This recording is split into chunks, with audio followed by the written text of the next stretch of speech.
तुझ्यात हरवले मी. भाग 44. सकाळचे 9:30 वाजले होते. सायली ऑफिसला जाण्याची तयारी करत होती. कविताताई स्वयंपाकघरात डब्बा भरत होत्या.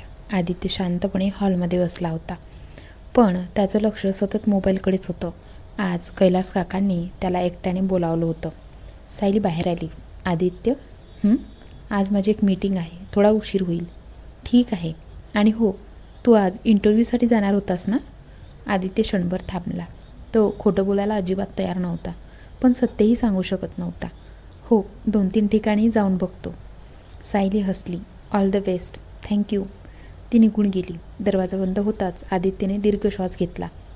कविताताई त्याच्याकडे आल्या. कैलास काकांकडे जाणार? हो ताई. सायलीला काही संशय नाही ना? नाही, कविताताईंनी हळू आवाजात म्हटलं. आणि यापुढेही येऊ देऊ नको. काही वेळाने आदित्य कैलास काकांच्या घरी पोहोचला. रोहित आधीपासूनच तिथे बसला होता. ये, तुझीच वाट बघत होतो. कैलास काका व्हीलचेअरवर बसले होते. त्यांच्यासमोर टेबलवर तीच जुनी फाईल ठेवलेली होती. यावेळी फाईलसोबत एक तपकिरी रंगाचं जुनं पॉकेटही होतं. आदित्य बसताच कैलास काकांनी ते पॉकेट त्याच्यासमोर ठेवलं. उघड. आदित्यने पॉकेट उघडलं. आत काही जुने फोटो, 2 वर्तमानपत्राची कात्रणं आणि एका हॉटेलचं जुनं बिल होतं. बिलावर तारीख होती 14 ऑक्टोबर, 12 वर्षापूर्वीची. आदित्यने बिल उलटं-पालटं पाहिलं. काका, हे हॉटेलचं बिल? कैलास काकांनी मान हलवली. याच दिवसापासून सगळं बदललं. आदित्यच्या भुवया उंचावल्या. म्हणजे?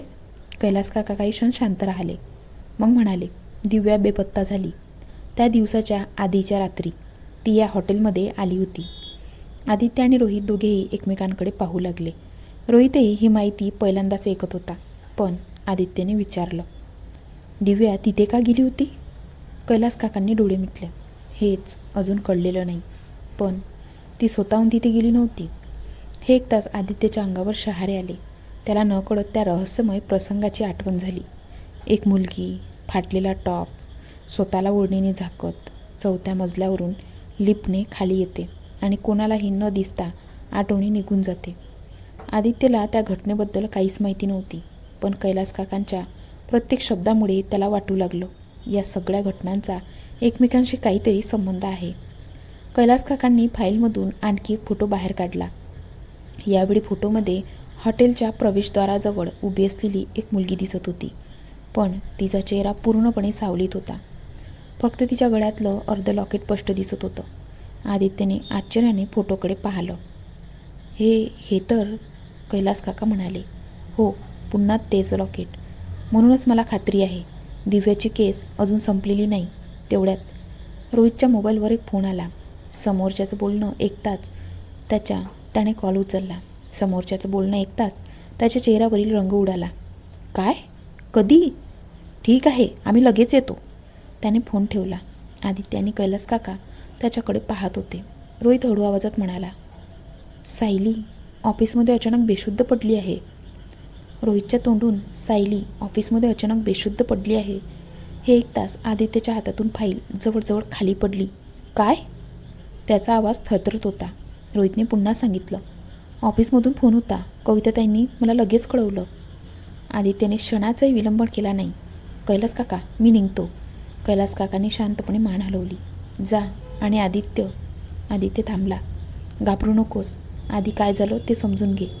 हो कैलास काका. 15 मिनिटात आदित्य आणि रोहित सायलीच्या ऑफिसमध्ये पोहोचले. रिसेप्शनजवळ कविताताई चिंताग्रस्त उभ्या होत्या. आदित्यला पाहताच त्या पुढे आल्या. आदित्य, सायली कुठे आहे? मेडिकल रूममध्ये. आदित्य धावतच आत गेला. सायली बेडवर शांत पडली होती. डॉक्टर तिचा रक्तदाब तपासत होते. काही क्षणांनी सायलीने हळूहळू डोळे उघडले. समोर आदित्य दिसताच ती हलकसं हसली. अरे, तू इतक्या लवकर कसा आलास? आदित्यच्या चेहऱ्यावर राग आणि काळजी दोन्ही दिसत होते. ही विचारायची वेळ आहे का? तुला पुन्हा चक्कर आली? सायलीने हसून विषय हलका करण्याचा प्रयत्न केला. काही नाही रे, बहुतेक नाश्ता कमी झाला असेल. डॉक्टर मध्येच म्हणाले. तसं नाही. सगळ्याचं लक्ष डॉक्टरांकडे गेलं. शरीरात अशक्तपणा आहे. पण डॉक्टर पुढे काय बोलणार इतक्यात सायलीने त्यांच्या दिशेने कटाक्ष टाकला. डॉक्टर क्षणभर थांबले. पण सध्या काळजीचं काही कारण नाही. आदित्यच्या नजरेतून हा प्रसंग सुटला नाही. त्याला स्पष्ट जाणवलं, सायलीने डॉक्टरांना काहीतरी न बोलण्याचा इशारा केला. काही वेळाने डॉक्टर बाहेर गेले. कविताताई औषध आणायला गेल्या. रोहितही त्यांच्यासोबत बाहेर गेला. रूममध्ये आता फक्त आदित्य आणि सायली होते. दोघांमध्ये काही क्षण शांतता होती. आदित्यने हळू आवाजात विचारलं, सायली, खरं काय आहे? ती त्याच्याकडे पाहत राहिली. काय म्हणजे? आज डॉक्टर काहीतरी सांगणार होते, पण तू त्यांना थांबवलंस. सायलीने नजरा चुकवल्या. तुला तसं वाटलं? नाही. आदित्यचा आवाज यावेळी ठाम होता. मी पाहिलं. सायली काहीच बोलली नाही. काही क्षणांनी ती हसली. आदित्य, तू खूप काळजी करतोस. हो, कारण तू माझी. तो बोलता बोलता थांबला. सायलीने विचारलं, माझी? आदित्यने लगेच वाक्य बदललं. माझी चांगली मैत्रीण आहेस. सायलीच्या चेहऱ्यावर मंद हसू उमटलं. आणि तूही माझा. दोघे काही क्षण एकमेकांकडे पाहत राहिले. तेवढ्यात कविताताई परत आल्या. सायली, आता घरी जाऊया. आज ऑफिस नाही. सायलीने नकार द्यायचा प्रयत्न केला. ताई, अजून काम आहे. कविताताई थोडा कडक आवाजात म्हणाल्या. काम पुन्हा होईल, पण तब्येत नाही. सायली शांत झाली. ऑफिसमधून बाहेर पडताना आदित्य तिच्या शेजारी चालत होता. सायली चालत होती, पण तिच्या पावलांमध्ये नेहमीचा आत्मविश्वास नव्हता. ती नकळत आदित्यचा हात धरून चालू लागली. तिला स्वतःलाही ते लक्षात आलं नाही, पण आदित्यने तो हात सोडला नाही. त्याने फक्त हलकंसं हसत तिच्याकडे पाहिलं. सायलीनेही त्याच्याकडे पाहिलं आणि पहिल्यांदाच तिच्या मनात एक अनोखी सुरक्षिततेची भावना निर्माण झाली. दूर उभ्या कविताताईंनी हे पाहिलं. त्यांच्या चेहऱ्यावर समाधानाचं हलकंसं स्मित उमटलं. त्या मनातच म्हणाल्या, कैलास भाऊ, कदाचित तुम्ही घेतलेला निर्णय योग्य होता. काळजी जेव्हा सवय बनते तेव्हा नातं नकळत मनात घर करायला लागतं. आज सायलीने पहिल्यांदा स्वतःहून आदित्यचा हात धरला. कदाचित तिला अजून प्रेमाची जाणीव झाली नव्हती, पण तिच्या मनाला आदित्यची साथ आता आधार वाटू लागली होती. सायलीला घरी आणल्यानंतर कविताताईंनी तिला गरम सूप दिलं. हे संपव आधी, मग औषध घे. सायलीने नाईलाजाने मान हलवली. ताई, मी ठीक आहे. सायली, ठीक आहे हे वाक्य तू खूप दिवसांपासून म्हणतेस, पण आम्हालाही दिसतंय की तू पूर्वीसारखी राहिली नाहीस. सायली काहीच बोलली नाही. तिने शांतपणे सूप संपवलं आणि आपल्या खोलीत जाऊन झोपली. कविताताईंनी हळू दरवाजा बंद केला.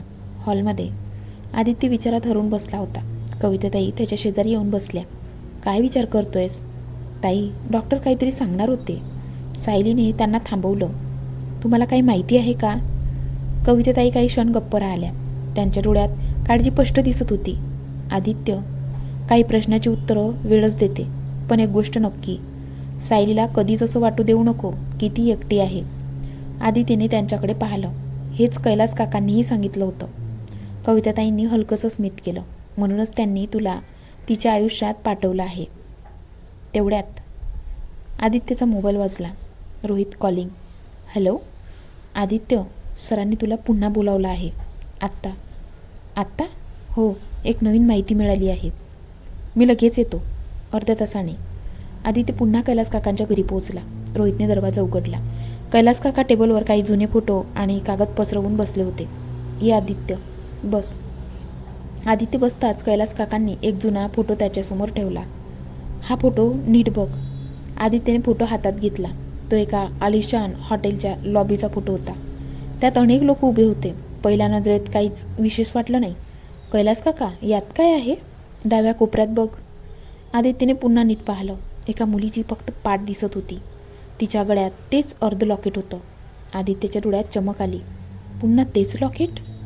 कैलास काका शांतपणे म्हणाले, हो, आणि हा फोटो दिव्या बेपत्ता होण्याच्या काही तास आधीचा आहे. आदित्यने फोटो पुन्हा पाहिला. म्हणजे ती त्या हॉटेलमध्ये होती? हो, पण कैलास काकांनी दुसरा फोटो पुढे केला. या फोटोमध्ये त्याच हॉटेलच्या 4था मजला दिसत होता. कॉरिडॉरमध्ये एक मुलगी स्वतःला ओढणीने झाकत धावत होती. चेहरा स्पष्ट दिसत नव्हता, पण तिच्या खांद्याजवळचा फाटलेला टॉप स्पष्ट दिसत होता. आदित्य काही क्षण निशब्द झाला. त्याच्या मनात एकच प्रश्न घुमत होता. ही मुलगी दिव्या होती की दुसरी कोण? कैलास काकांनी जणू त्याच्या मनातला प्रश्न ओळखला.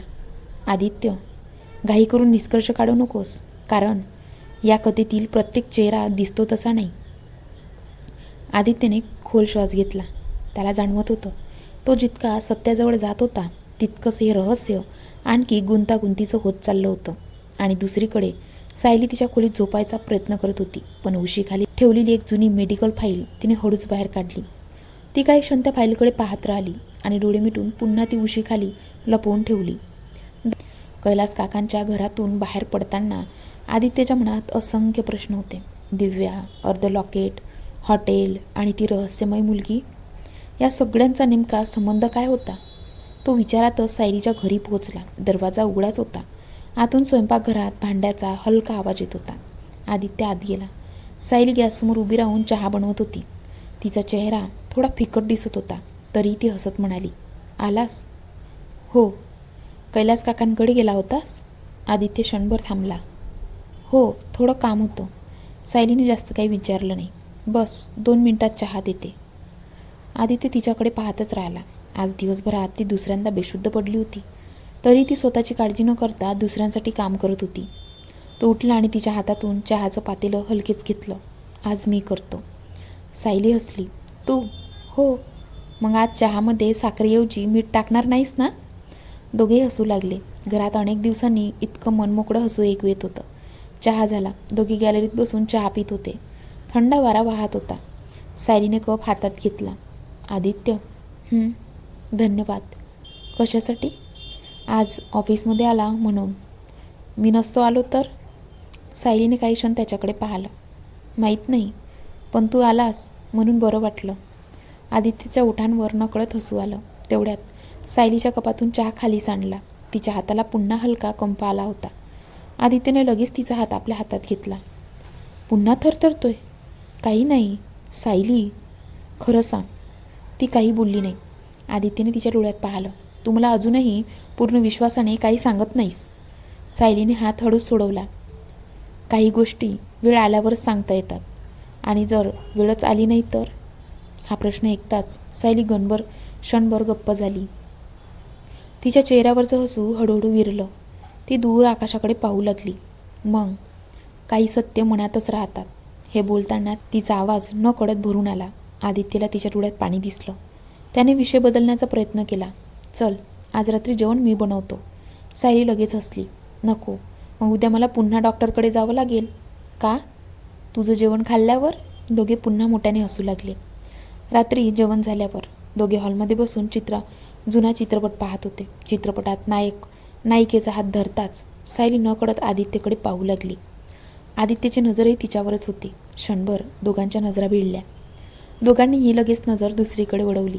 घरात शांतता होती, पण दोघांच्या मनात काहीतरी नवीन जन्म घेत होतं.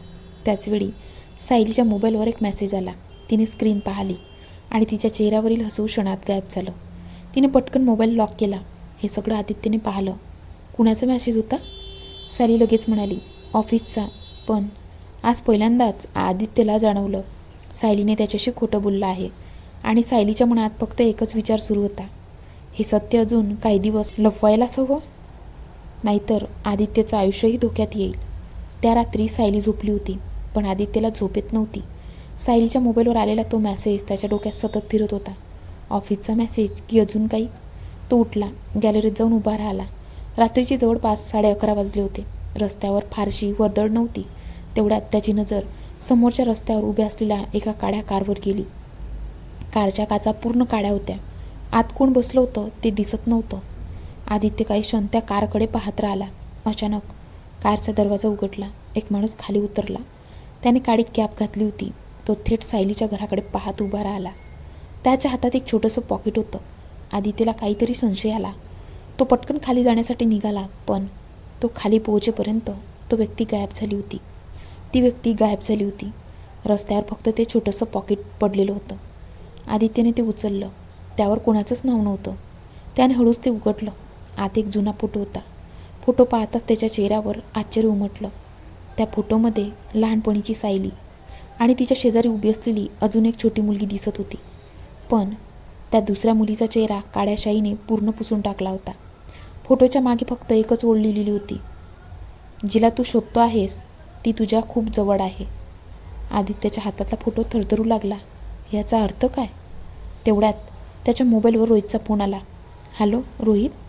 आदित्य, सर, म्हणजे कैलास काकांचा फोन लागत नाही आहे. काय?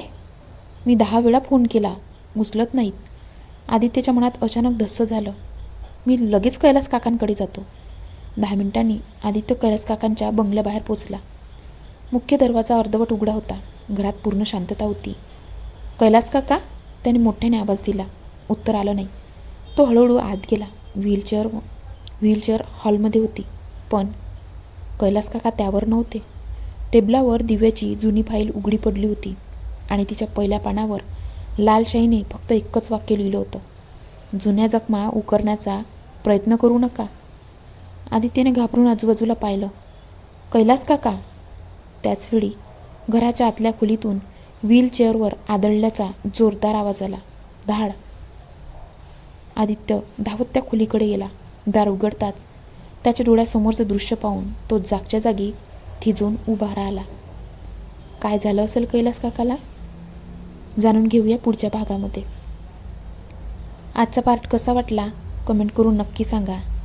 आणि आपली ही कथा भरपूर सस्पेन्सने भरलेली आहेत आणि सस्पेन्स पण थोडे थोडे पार्ट जसे जसे होईल तसे तसे उलगडेल. आणि आपल्या चॅनलला सबस्क्राईब केलं नसेल तर आपल्या चॅनलला नक्की सबस्क्राईब करा. भेटूया पुढच्या भागामध्ये. धन्यवाद.